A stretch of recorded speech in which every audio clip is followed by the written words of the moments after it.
Welcome to KTVU Crime Files, not only reporting on Bay Area crime, but also offering advice for solutions. A revered and long-serving independent small business in San Francisco may be establishing a new model of how to fight rampant theft.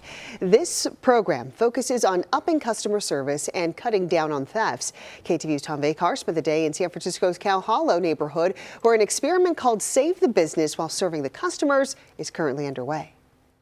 The skilled and knowledgeable staff of Frederickson Hardware and Paint, a hallowed generations-old store in the Cow Hollow Marina area of San Francisco, now escorts each and every real customer as they shop for and pick up their items.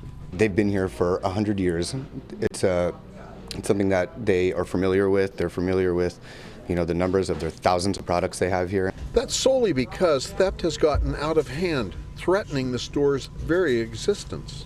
We weren't really given a choice. I mean, we have to keep our employees safe and the customers safe. But when they're coming in to do snatch and grabs, that was the final straw. It's been wild. Never thought that it was going to actually happen in this area, but it's just crazy. These people come in, they have nerve.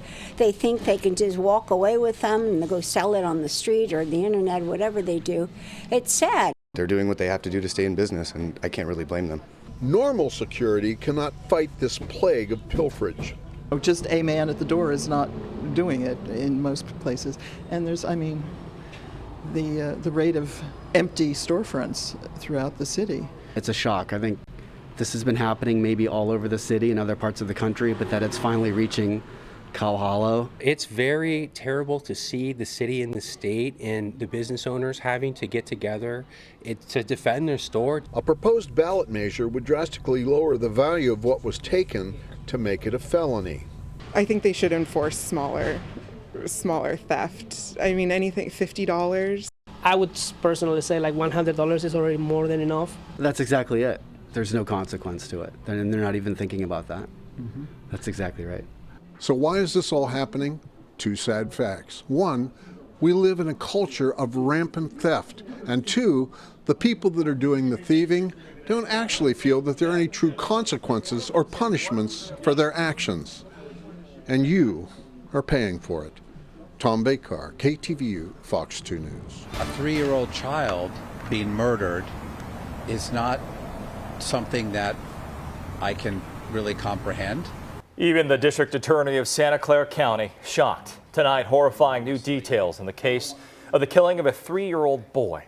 Good evening. I'm Greg Lee. And I'm Christina Rendon. In court documents released today, authorities reveal the 3-year-old boy was shot while he was in his own bed at close range. KTV Fox 2 reporter Mark Sayer is live at the Santa Clara County Hall of Justice tonight, where the suspect in this case was just arraigned. Mark.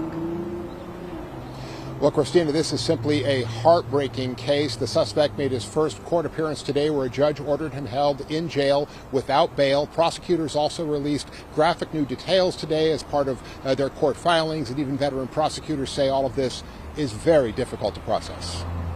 24-year-old Sergio Colin Gomez appeared in court wearing a brown jail jumpsuit. Gomez is formally charged with murder and assault upon a child under age 8 in the death of 3-year-old Ivan Martinez Alvarado. Ivan was the son of Gomez's live-in girlfriend, who prosecutors say was 5 months pregnant with his child. New details in court documents reveal Ivan was shot in the head from possibly just 6 inches away. At this time, we believe that Mr. Gomez killed the child during an argument in which he believed that Ivan's mother had been cheating on him. Santa Clara police responded to the Riley Square apartments just off Lawrence Expressway around 2:30 a.m. Tuesday morning. In a probable cause affidavit filed with the court, investigators say Gomez had been accusing the boy's mother of infidelity, demanding a yes or no answer over several hours. When the mother went and locked herself in the bedroom with Ivan, Gomez broke in with a handgun. The mother says the shot was fired before she could reach for the handgun. He was in the child's life for about 2 years, and he was actively involved with the child. Santa Clara County District Attorney Jeff Rosen says this is a very difficult case.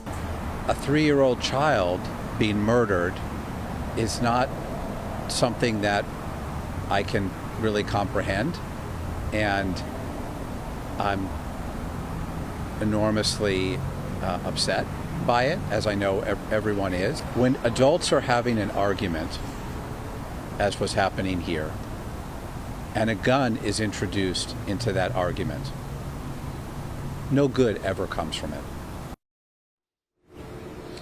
Now, we did learn today that the gun allegedly used in this crime was legally owned and registered to Mr. Gomez and was being stored inside the actual apartment where this murder occurred. And because Mr. Gomez was actively involved in the boy's life, as you heard the prosecutor say, there is a special statute under California state law. If you have care and custody of a child, there is a special charge for that. And because he was so involved in this boy's life and knew him well, the prosecutors have also applied that second charge. So again, a very difficult day in court here today. That is the latest from Santa Clara Courthouse. I'm Mark Sayer, KTVU Fox 2 News. Christina, Just Greg, heartbreaking hearing about this case. And Mark, is it possible that additional charges will be filed? Yeah, prosecutors do say that forensic investigation is still underway. There are still tests that are being run. They do say if they develop new information in this case, absolutely the charges could be amended and additional charges could be filed. Right now, it is just the 2 charges that are being used to hold Mr. Gomez in jail without bail. All right, Mark Sayer live in Santa Clara County tonight. Mark, thank you. Today is Oscar Grant Day in the city of Oakland. The 22-year-old was shot and killed by a BART police officer in the early hours of New Year's Day back in 2009. His killing marked a watershed moment in Bay Area Black history. KTVU's Crystal Bailey spoke to Grant's family and police about what has changed since his death. Wanda Johnson still remembers the call that changed her life. Receiving that phone call, having to hear someone on the other end screaming. January 1st, 2009. A day etched in her memory. That changed all of our lives, that very gunshot. She says she remembers Oscar Grant as a leader who wanted to help people and a family man who loved being a father. When Tatiana was in preschool, he would actually comb her hair and get her ready for school. And these days, those memories are her fuel. Because we dare let others forget. Please, baby, get back on the train right now. Ryan Coogler's 2013 Fruitvale Station, featuring Michael B. Jordan, brought to life the story of Oscar Grant. That helped, seeing it on the big screen, and everybody to see that Oscar could have been your nephew, your cousin, your friend, or somebody's father. But before the movie, there was the start of a national movement to address police brutality beginning in Oakland. There was hope. There was a possibility that we can stop this madness and eventually, of course, deal with the situation of police violence, not just in Alameda, but in the country. That incident is, a part of our history that was a turning point for us. With the family's advocacy and the national outcry, BART police changed their practices and procedures. We look at some of the, outcomes of that incident and some training issues associated with it, and we really made a commitment to train above and beyond the standards. The event, captured by a flip phone, was a catalyst for transparency in policing nationwide. And that video showed us the truth of what happened to Oscar. He was wrongfully murdered. The officer was convicted. We don't count it as a victory. We count it as a historical moment because he only did 11 months. BART Police was one of the first agencies in the country to implement body-worn cameras back in 2012. And in 2010, AB 1586, nicknamed the Oscar Grant Bill, became law. Grant's family pushing for a citizen oversight committee with an independent police auditor and a citizen review board made up of 11 members of the public who review police misconduct and every use of force incident at BART Police. We created a body from the community to now have some say in policing procedures. It's one of the strongest oversight models in the country. As Grant's family continued to tell their story, laws began to change. And we started seeing tears fall from legislators. In 2018, the Right to Know Act was passed, requiring agencies disclose records of police misconduct and use of force. Johannes Mesley had 8 complaints filed against him before he murdered Oscar, and not a single reprimand took place. So had he had been reprimanded and addressed about these large number of complaints coming in on him and his use of force tactics, Oscar could be living today. In 2019, Assembly Bill 748 took effect, which requires police agencies to release the audio and video of critical incidents. In 2020, Use of Force Bill AB 392 became the strictest use of force legislation in history, changing the standard for when it's legal to use police force. And in 2021, the chokehold bill was passed, which paved the way for a change in restraint practices. He could have been choked to death like George Floyd. That same knee that was on George Floyd was on Oscar's neck in 2009. And the family continues to serve the community through the Oscar Grant Foundation, uniting the families who've experienced the same trauma through conferences held once a year. There is a sense of victory by being able to help another family who has faced a horrific loss. And on the anniversary of his death, a vigil is held at the BART platform where he was shot each year. We have to continue to speak out about what happened with Oscar and to speak out with what happened with others. And doing so will help us to begin to change how our society looks at those who have been killed by law enforcement. Crystal Bailey, KTVU, Fox 2 News. A chaotic scene in the city of Vallejo where a driver who crashed into a car at a sideshow is beaten and attacked even as he ran into a store trying to escape the crowd. KTVU crime reporter Henry Lee has the story. Video shows this white GMC pickup truck crashing into a Ford Mustang while trying to get through a sideshow in Vallejo. That's when things get ugly. The crowd gets angry and surrounds the truck, beating the driver, shooting at him, and stomping on his windshield near Springs and Rollingwood at about 5:30 Sunday afternoon. In this video, you can see the driver wearing an orange shirt running from his truck, but it wasn't over yet. The man in orange runs into the 7-Eleven at the corner and is chased by the crowd and again attacked inside the store. Some in the crowd then loot the 7-Eleven of everything from cigarettes and candy to lotto scratchers and beer. Hey, what's up? Let me get some hot Cheetos. At one point, someone set the victim's truck on fire. Vallejo police arrived and saw many sideshow participants taking off and running red lights. The truck continued to burn. Big T works at a pawn shop at the corner, which was covered with tire marks. Yeah, he's just an innocent person trying to get to wherever he's going, and then he gets victimized. And sideshows are all they do is just, disrupt everybody, and they're dangerous, and people get hurt. Tom Davis lives nearby. Of course we're frustrated. We're angry. You don't see the police. You never see the police. The only time you see the police is 30, 40 minutes later after whatever happens. Vallejo Mayor Robert McConnell says those caught spinning donuts should have their licenses revoked and face stiffer penalties beyond having their cars impounded for 30 days. I believe it should be much longer. I would like to see 90 days.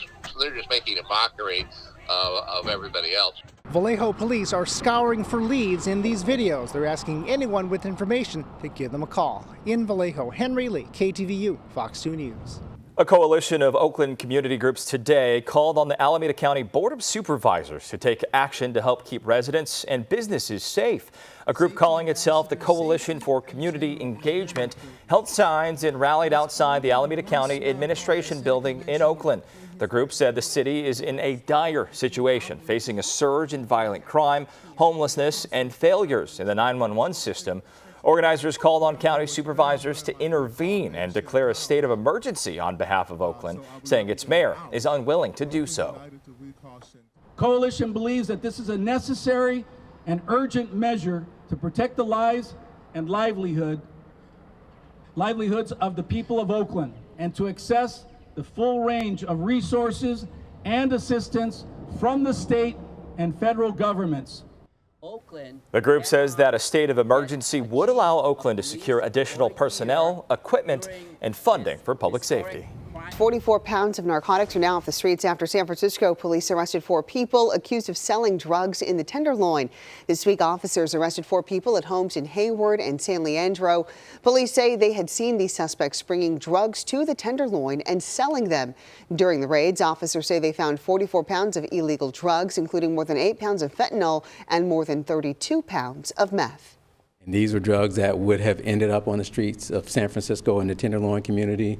This is a part of a months-long investigation with our SFPD narcotics team, and in cooperation with the DEA. So it's really, I mean, we're really happy that we were able to get this amount of drugs off the streets. Officers also seized a ghost gun and several $1,000s in cash. The 4 people who were arrested are now at Alameda County Jail facing drug-related charges. A Solano County Target closed indefinitely after someone set a fire inside the store, causing significant damage tonight. Frustration in the community. We have to travel a little farther, and it's just unfortunately for the people that don't have transportation. A big inconvenience for many people living in Vallejo. Good evening, everyone. I'm Mike Meebeck. And I'm Claudine Wong. The city's only Target forced to close following a large fire set by an arsonist. The damage reportedly approaching $1 million. New at 10, KTVU's Zach Sauce joins us live from the Target. And Zach, shopper is pretty unhappy and upset about this. Yeah, that's right. And just to be clear, as you heard, they're not frustrated at Target per se. Target, of course, the victim in all this, but this is really the closest Target in some miles, really. And this is a store that people here depend on in terms of cost and selection. There are few alternatives in the area.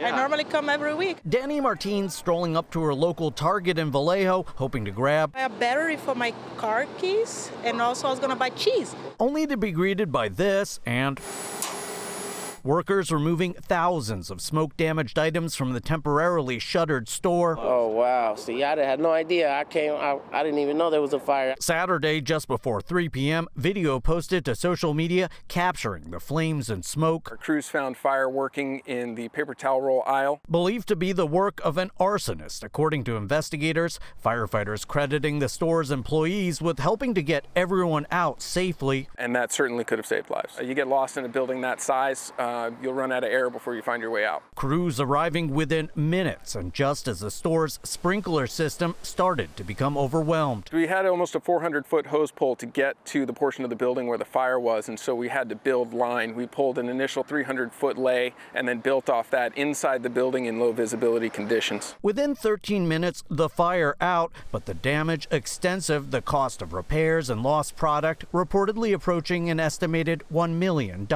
We had smoke almost to the ground within that structure, and you're talking about every single item in that building being affected. The Target, one of the few big box stores in the area for regulars who depend on it, like Daniel Six. It's a big inconvenience because people got to feed their kids, they got to get stuff for work. His closest other option? The little Safeways, but really Target has more than Safeway, you know? Danny taking to her phone. Apparently I'm going to have to go somewhere else. Very much frustrated, yes. And as for the investigation into all of this, I'm told that the store is just absolutely filled with cameras. So that's certainly something that police are reviewing right now. As for when this store might reopen, some potential good news to report. According to Target's website, the store is back open on this coming Sunday. Claudine, Mike? Okay, that's certainly sooner than some people had expected. So that is good news, and hope they find the person responsible. Thanks so much, Zach. New at 6 tonight, the former Contra Costa County Sheriff's deputy facing multiple felony charges is taking a plea deal. 42-year-old Matthew Buckley will serve 3 years, 8 months in prison after pleading no contest to illegal gun possession and preparing false police documents and evidence. This is after he kept 2 lower sections of AR-15s that he seized. Buckley, who was once Deputy of the Year, will no longer be able to serve as law enforcement or legally possess firearms. Well, the Oakland Police Commission has released a new list of 4 finalists for the job of police chief. It has been more than a year since Mayor Tao fired former police chief LaRon Armstrong. Since then, the mayor and the city's police commission, which is tasked with selecting the candidates, have been locked in a back and forth. KTVU crime reporter Henry Lee has a look at the shortlist. The Oakland Police Commission's latest batch of finalists for police chief doesn't include any candidates from within the department. I don't know if anybody inside wants the permanent job because they see the politics, all the things that go on there. Former Oakland Deputy Police Chief Pete Dunbar says the next top cop must answer to many bosses, including the commission, the mayor, and the federal monitor in charge of reforms. Even when maybe you do the right thing, if you tick off the wrong person, you can be out of a job. The commission has submitted 4 names for consideration by Mayor Sheng Tao, and all are outsiders. Lisa Davis, assistant chief with the Cincinnati Police, was passed over many times there for police chief, according to reports. Floyd Mitchell left as chief of police in Lubbock, Texas, after his department was accused of not answering 911 calls. Luis Molina, an assistant deputy mayor in New York and former NYPD officer, was accused of failing to improve city jail conditions there while head of the Department of Correction. And former San Leandro Police Chief Abdul Pridgen had already been rejected by Tao when he was on the commission's first list of finalists. I learned from sources that Pridgen was put on leave after he allegedly falsely claimed that a candidate for a lieutenant's job at San Leandro Police had withdrawn from consideration. Pridgen had favored a certain woman for the position. He was also investigated for other alleged misdeeds. He was sustained for repeated acts of dishonesty, and now he's fined for the police chief in Oakland. This is shameful. Civil rights attorney Jim Channon questions why the mayor and the commission can't put aside their differences to find a more robust set of candidates. We can't have some damaged goods because of politics. Chris Iglesias of the Unity Council in the Fruitvale says Tao must act quickly a year after she fired LaRon Armstrong. She's the mayor for a reason. She has to make these big decisions. I think people just need to see some movement here and some action. Justin Burton is a media strategist who worked for former Mayor Libby Schaaf. This job is almost impossible to do. It's going to take a unicorn to do it.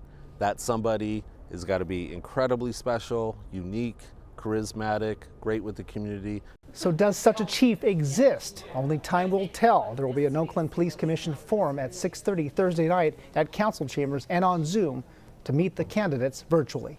Henry Lee, KTVU, Fox 2 News. Employees at a popular East Bay taco truck working in fear after 5 armed robbers stormed the business just before closing.